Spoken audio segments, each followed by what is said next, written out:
எல்லாருக்கும் வணக்கம். Welcome back to the channel. இப்போ இந்த கிரிக்கெட்டிங் வேர்ல்டில் நிறைய மேட்சஸ் போயிட்டு இருக்கு அக்ராஸ் ஆல் ஃபார்மேட்ஸ். ஸோ அந்த மேட்சஸை பற்றிலாம் தான் பேச போகிறோம். வாங்க வீடியோக்குள்ளே போகிறோம். ஃபர்ஸ்ட் மேட்ச் நம்ம யாருக்கு பார்க்க போகிறோம்னா ஜிம்பாப்வேக்கும் சவுத் ஆஃப்ரிக்காவுக்கும் நடந்த 2 டெஸ்ட் மேட்ச் சீரிஸை பற்றி தான் பார்க்க போகிறோம். இதில் இப்போ ஒரு மேட்ச் ஆல்ரெடி முடிஞ்சிருச்சு. நம்ம நிறைய பேர் எக்ஸ்பெக்ட் பண்ண மாதிரி தான் சவுத் ஆஃப்ரிக்கா ஈஸியாக ஜெயிச்சிட்டாங்க. பேட்டிங்காக இருக்கட்டும், பவுலிங்காக இருக்கட்டும், 2 டிபார்ட்மெண்ட்லேயுமே ஜிம்பாப்வே சவுத் ஆஃப்ரிக்கா ஈக்குவலாக வர முடியல. அதனாலேயே சவுத் ஆஃப்ரிக்கா கம்ஃபர்டபுளாக 308 ரன்ஸ் வித்தியாசத்தில் ஜெயிச்சிட்டாங்க.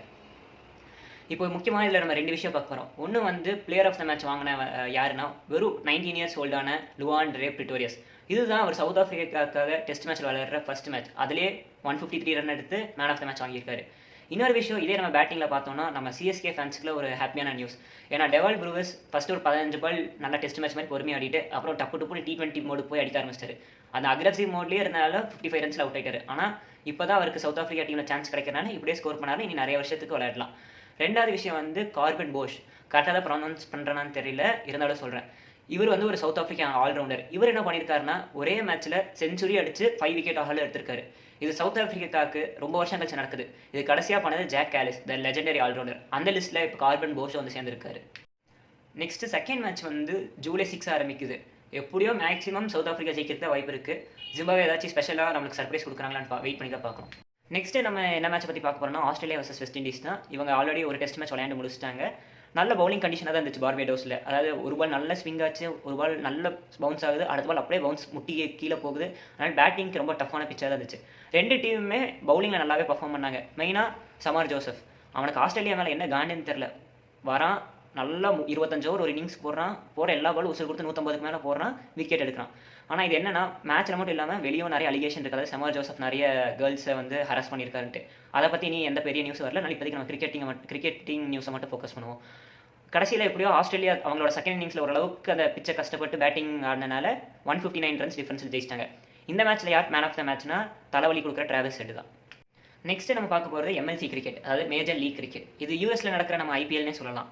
என்ன டிஃப்ரென்ஸ்னா IPLல கம்மி ஃபாரினர்ஸ், அதிக இந்தியன் பிளேயர்ஸ் இருப்பாங்க. அங்கே அப்படின்னா அதிக ஃபாரினர்ஸ், கொஞ்சம் USA பிளேயர்ஸ் வச்சு தான் நடத்துகிறாங்க. காசு நல்லா இன்வெஸ்ட் பண்ணியிருக்காங்க. அதை நம்ம மேட்ச் பார்க்கும்போதே தெரியுது.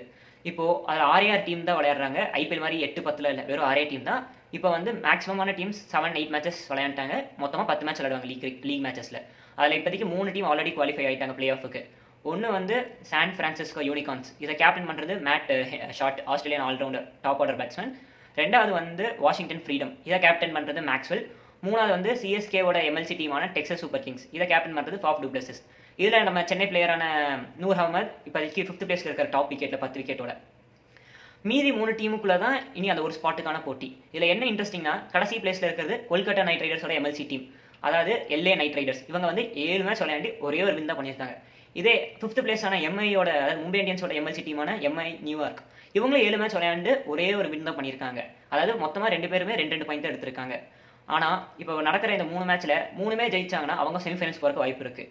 வெறும் 6 டீம்லேருந்து 4 டீம் குவாலிஃபை ஆகிறனால மெஜாரிட்டி டீம் எலிமினேட் ஆகிறதுல குவாலிஃபை தான் ஆகிறாங்க.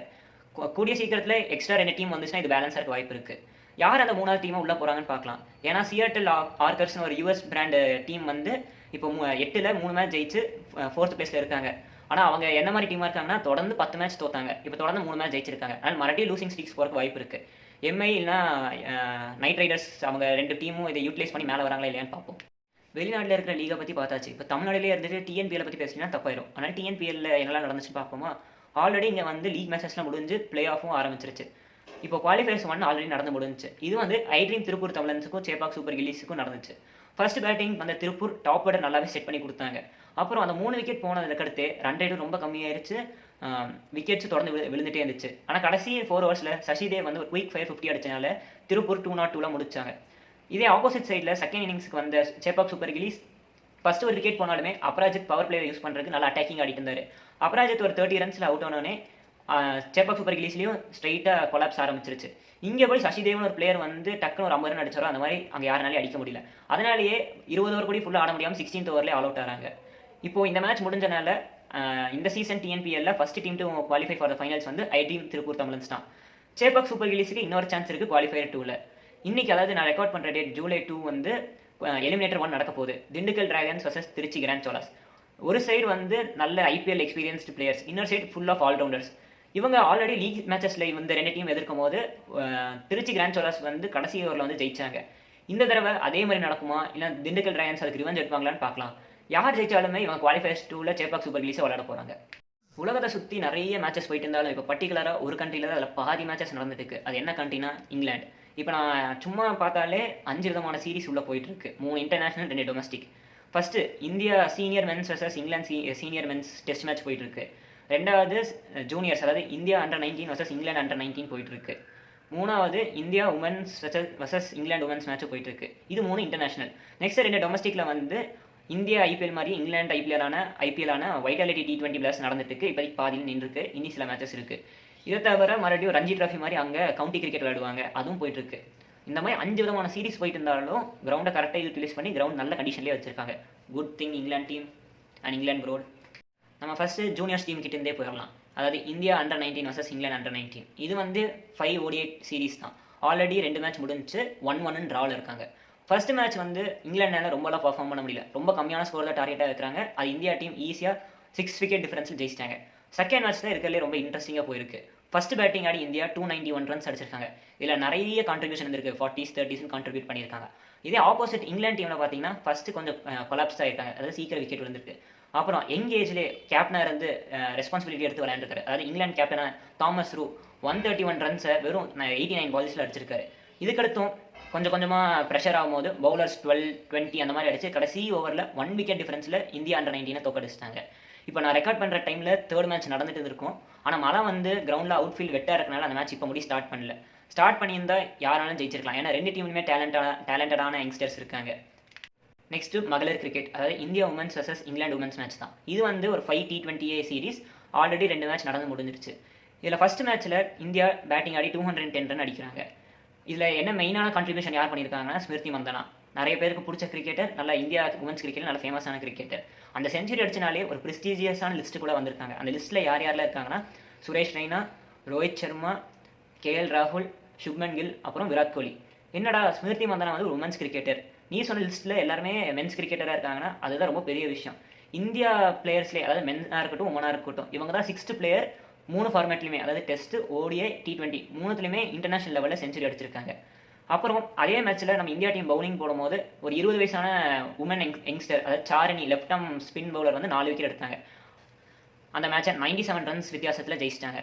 இப்போ அதே நம்ம செகண்ட் மேட்ச் பார்த்துட்டோம்னா ஃபர்ஸ்ட் மேட்சோட கொஞ்சம் க்ளோஸாக வந்திருக்காங்க. ஆனால் இங்கிலாந்துனால ரிசல்ட்டை மாற்ற முடியல. அந்த மேட்ச்சில் டீம் பர்ஃபார்மன்ஸ் வச்சு இந்தியா டீம் 24 ரன்ஸ் டிஃபரன்ஸில் இங்கிலாந்து உமன்ஸ் டீமை தோக்கடிச்சிட்டாங்க. ஆல்ரெடி 2-0 லீடிங்கில் இருக்காங்க. இனி 3 மேட்ச் இருக்குது. ஏதாச்சும் ஒரு மேட்ச் ஜெயிச்சா கூட அந்த சீரிஸை நம்ம இந்தியா உமன்ஸ் டீம் சீல் பண்ணிடலாம். இப்போ ரெக்கார்ட் பண்ணிட்டு இருக்கிற டைமில் 2 முக்கியமான மேட்சஸ் லைவாக போயிட்டு இருக்கு. அதில் ஃபர்ஸ்ட் வந்து India versus England test match series. Already ஒரு மேட்ச் முடிஞ்சு, அது இங்கிலாந்து லாஸ்ட் டேல கொஞ்சம் ஈஸியாகவே ஜெயிச்சிட்டாங்க. அதுலேருந்து இந்தியா டீம் புரிஞ்சுக்கலாம். வெறும் 2 பவுலரும் ஒரு 3 பேட்ஸ்மேனை மட்டும் நம்பி ஸ்கோர் அடிச்சா ஜெயிக்கிறது கஷ்டம் தான். அதனாலேயே செகண்ட் இன்னிங்ஸில் டீம் ஒர்க், அதாவது எல்லாருக்கிட்ட இருந்தும் கான்ட்ரிபியூஷன் வந்து ஜெயிக்க பார்ப்பாங்க. இங்கிலாந்து டீம் அதே ஸ்குவாடோட தான் போயிருக்காங்க, அதே 11ஓட தான் போயிருக்காங்க, அதே ரிசல்ட்டுக்காக தான் விளையாட போகிறாங்க. இப்போ ரெண்டாவது லைவாக போயிட்டு இருக்கிற மேட்ச் வந்து Sri Lanka versus Bangladesh ODI series. இங்கே எப்படி நம்ம India versus Australia, India versus England ரைவல்ரியோ, பங்களாதேஷுக்கும் ஸ்ரீலங்காவுக்கும் ஒரு சின்ன ரைவல்ரியே போயிட்டு இருக்கு. ஆல்ரெடி டெஸ்ட் மேட்ச் முடிஞ்சிச்சு. அதில் ஃபர்ஸ்ட் மேட்ச் வந்து ட்ராவாக போயிடுச்சு. செகண்ட் மேட்ச்சில் ஸ்ரீலங்கா ஈஸியாக ஜெயிச்சு கப்பு ஜெயிச்சிட்டாங்க. இப்போ நெக்ஸ்ட் ODI மேட்ச் போயிட்டு இருக்கு.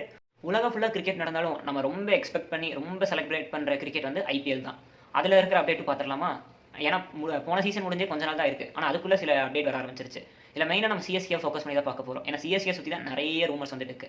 இந்த ரூமர்ஸ்லேயே எது ரொம்ப ஹை எக்ஸ்பெக்டேஷன் அதிகமாக நடக்கக்கூடிய வாய்ப்பு இருக்கிற ரூமர் வந்து சஞ்சு சாம்சனோட ட்ரேட் தான். இது வந்து பிளேயர் டு பிளேயர் ட்ரேடாக இருக்கிறதுக்கு நிறைய வாய்ப்பு இருக்குன்னு சொல்கிறாங்க. அதாவது CSKலேருந்து ஒரு 2 பிளேயர் ராஜஸ்தான் போயிட்டு சஞ்சு சாம்சன் ராஜஸ்தான்லேருந்து CSK வர மாதிரி சொல்லிட்டு இருக்காங்க. இது இல்லாமல் இன்னொரு பெரிய ரூமர் என்ன போயிட்டு இருக்குன்னா, CSK வந்து பஞ்சாப் கிட்டே பேசிட்டு இருக்காங்க. ஏன்னா CSK மேனேஜ்மெண்ட் வந்து ஹஸ்பந்துல்லா உமர் சாய் மாதிரி ஒரு ஆல்ரவுண்டர் ரொம்ப பிடிச்சிருக்கு, அதனால் அவரை ட்ரேட் பண்ணுற பிளான் போட்டுட்டு இருக்கேன்னு ரூமர்ஸ் வருது. இது வந்து மெயினாக 2 பிளேயர்ஸோட பேர் வச்சே சொல்கிறாங்க. மீது 2 ட்ரேட் என்ன சொல்கிறாங்கன்னா, CSK வந்து ஒரு எக்ஸ்ப்ளோசிவ் ஓப்பனிங் பேட்ஸ்மேனுக்காக ட்ரேட் பண்ணுறது ரெடியாக இருக்காங்கன்னு ஒரு நியூஸ் வருது. ரெண்டாவதாக வந்து ஒரு எக்ஸ்ட்ரீம் ஃபாஸ்ட், அதாவது 150 கிட்ட போடுற பவுலர் வந்து ட்ரேட் பண்ணுறதுக்கு பேசிட்டு இருக்காங்கன்னு வருது. ஆனால் இந்த ஆல்ரெடி சொன்ன மாதிரி இந்த 4 விஷயத்தில் எது அதிகமாக நடக்கிறதுக்கு வாய்ப்பு இருக்குன்னா சஞ்சு சாம்சனோட தான். நெக்ஸ்ட் வந்து இன்டர்நேஷனல் கிரிக்கெட்டில் எப்படி சமர் ஜோசப் மேலே அலிகேஷன் இருக்கோ, அதே மாதிரி இங்கே GTக்காகவும் RCBக்காகவும் ஒரு கப்பு ஜெயிக்கிறதுக்கு ஹெல்ப் பண்ண எஸ் தயால் ஒரு டொமஸ்டிக் கிரிக்கெட்டர் மேலேயும் ஒரு உமன் அலிகேஷன் வச்சிருக்காங்க. அதுவும் இப்போ எவ்வளோ சீரியஸாக போகுது, ஏன்னா ரொம்ப பெரிய பிரச்சனையானட்டில் இனி எந்த நியூஸ்லேயும் வரல. அது வந்துச்சுருக்கு. ஸ்கோர் வேணால் நான் இங்கே போடுறேன். இந்த side Bangladesh versus Sri Lanka match போடுறேன். இந்த சைடு வந்து எடிட் பண்ணும்போது இந்தியா வர்சஸ் இங்கிலாந்து என்ன ஸ்கோர்னு நீங்கள் போட்டுறாரு. அதே மாதிரி India under nineteen vs England under nineteen match continue ஆனால் ஸ்கோர் இங்கே வரும். இந்த வீடியோ பிடிச்சிருந்தா லைக் பண்ணுங்கள், ஷேர் பண்ணுங்கள், சப்ஸ்கிரைப் பண்ணுங்கள். ஏதாச்சும் சேஞ்சஸ் இல்லை ஏதாச்சும் வீடியோ கண்டென்ட் உங்களுக்கு தோணுச்சுன்னா கீழே கமெண்ட் போடுங்க. அது கண்டென்ட் எடுக்கிறதுக்கு யூஸ் ஆகும், இல்லை கண்டென்ட்டை சேஞ்ச் பண்ணி உங்களுக்கு இன்னோவேட்டிவாக கொடுக்குறக்கும் யூஸ் ஆகும். பை.